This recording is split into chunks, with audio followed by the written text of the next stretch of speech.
Okay, so we are at that point where we are ready to finish our hoop and display it. And it kind of, the process here for finishing the back of your hoop is going to really depend on how you want to display it.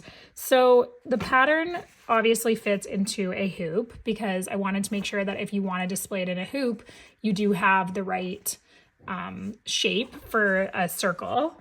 But so the first option for backing your hoop is going to be, or the first thing you need to decide when you're backing your hoop is, do you want to leave it as a square? And so part of the reason that I chose this twill fabric is because it has a really nice structure to it. So if you wanted to put this onto something, like into, make yourself a wall hanging of some sort, this is a nice structured fabric. So you can keep it as a square, maybe just trim it up a little bit, and then you could frame this into an actual picture frame or something else.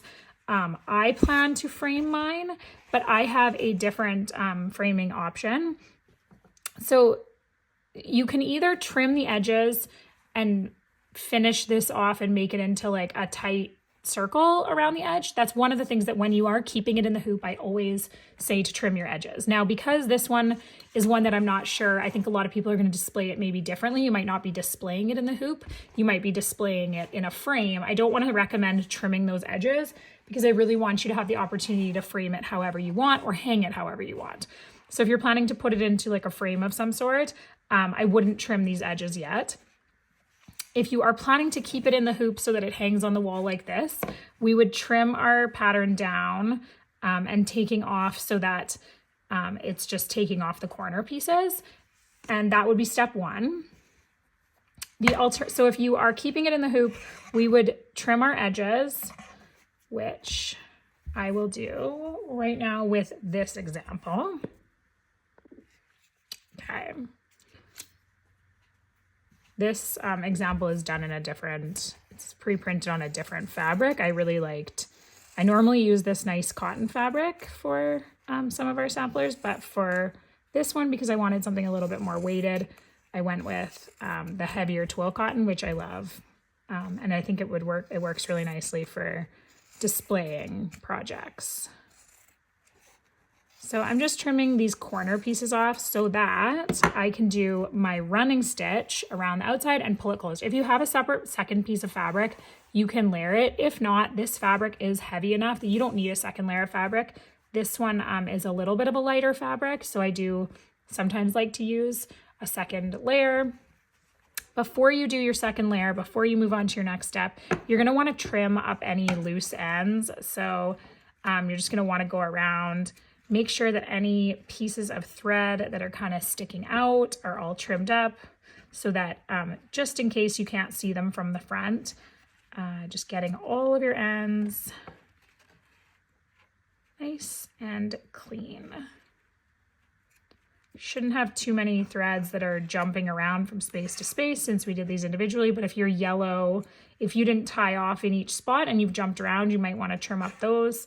Some of our woven wheel threads, and just cleaning it up so that it's all tucked behind in here. If you end up having a thread that you've maybe jumped and you trim it, you can re-thread that needle and just weave it underneath to tuck the thread away.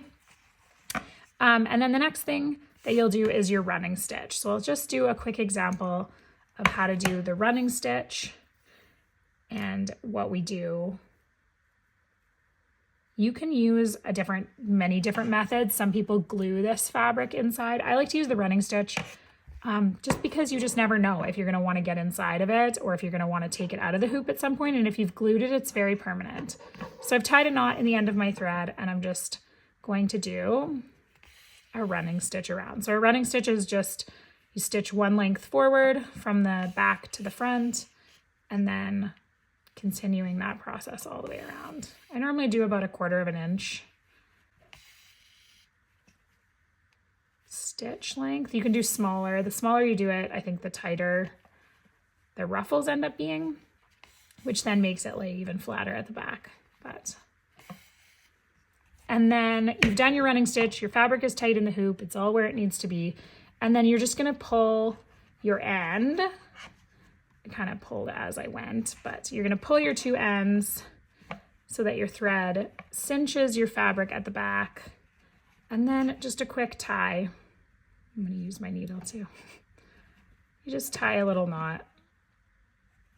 It's easy to use your needle. So tying a knot there so that it's nice and tight. And then I just give it a trim. And since I'm keeping it in the hoop for this, it's all ready to go. We've got this nice, so you can hang this on your wall. This can be the way you display yours. It's totally up to you. Everybody has a different preference.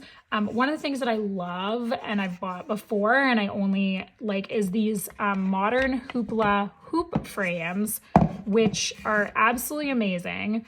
And you can put your hoop inside of this hoop frame, which is why I didn't worry too much about this fluff because it fits inside.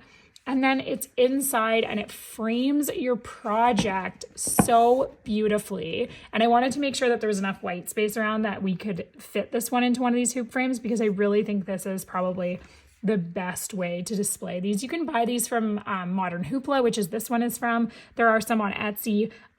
You could even, one suggestion that I have, and this one's a bit big. This is for more of a 7-inch hoop or an 8-inch hoop, but I bought this photo frame at the Value Village that I can use for a hoop frame to go inside. I just need to take the hardware off of my hoop to do it, or I could stretch my fabric out and make it fit. You could always do a DIY option like that.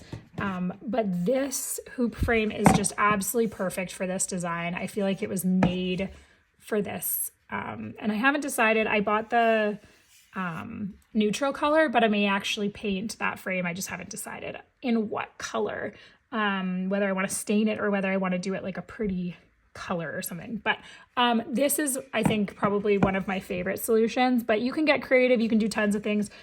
You can always obviously just hang it on the wall with a little ribbon on the wall, which I think would look so pretty, like a beautiful colored ribbon. Tell me this isn't absolutely adorable. Oh my gosh, how beautiful does that look hanging like that? So lots of people have different options. You can buy colored hoops. This would look so beautiful in a colored hoop that was maybe like a light pink or a purple. Oh my gosh, there's just so many endless options. But yeah, you can kind of figure out what works for you. And I can't wait to see. Please send me pictures. I would love to see it. But that is your tutorial for this flower chart pattern. And I can't wait to see how you did on it. Oh, actually, that's really cute too. So many options. Okay, thank you guys so much for being here and enjoying this kit with me. I hope you love it as much as I did. And yeah, please tag me in any photos that you take of your work.